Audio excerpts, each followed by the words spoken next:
Reverend Billy Graham has died. Word is circulating right now. He was 99 years old, born in 1918. Of course, the name is a household name in America, one of our most famous ministers. In fact, part of his congregation has been in Parkland, Florida, doing crisis management after the massacre there. He preached around the world, speaking to presidents and world leaders. He has literally been a facet of spiritual life since the 50s. In this country. Absolutely. He has been a spiritual advisor to all sorts of presidents, from Harry Truman to Barack Obama. So joining us now, our reporter and editor-at-large for CNN Politics, Chris Cillizza, and CNN political analyst David Gregory, who, of course, has written a book on faith. And it's hard to underscore enough just how influential this man has been in our lives.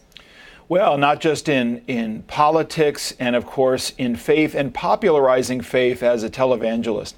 Someone who did it, especially after World War II in Los Angeles. He's a famous part of the Louis Zamperini story of Unbroken, who went to a Billy Graham revival and his life was changed and became a born-again Christian and stopped drinking. And so it was Billy Graham who was really one of the forerunners of the televangelist movement.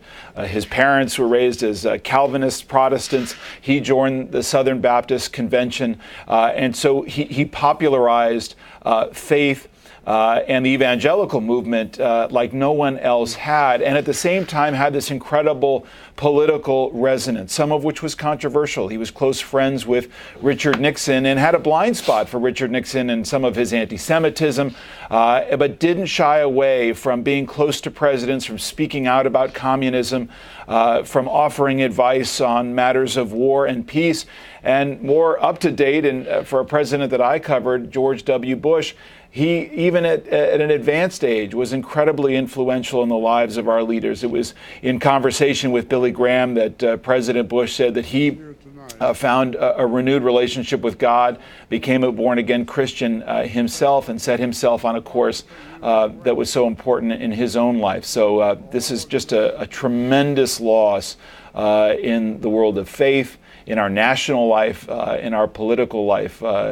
Billy Graham was a titan of this country.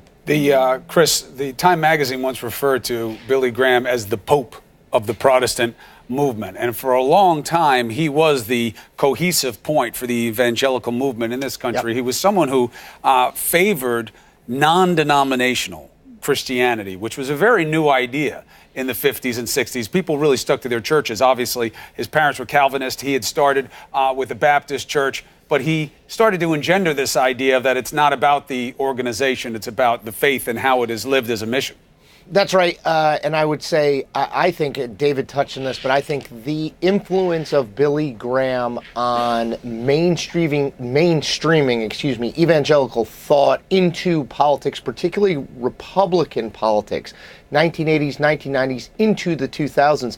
The evangelical movement as a political force has faded somewhat. The election of Donald Trump, I think, is in some ways a coda to that, a bookmark. But in the 1980s, the 1970s, 1980s, 1990s, Billy Graham's influence and the evangelical movement's influence on, particularly in social politics, in the conservative movement, vast. I mean, literally almost impossible to overstate the ways in which he helped transform what sort of conservatism, what republicanism, particularly on the social side, meant, and what kind of voters made up the Republican coalition for those years. I do think we are, I don't know if it's a one-time change tied to Donald Trump or a broad change, but we're in a change period from that. But for 2+ decades, that was the dominant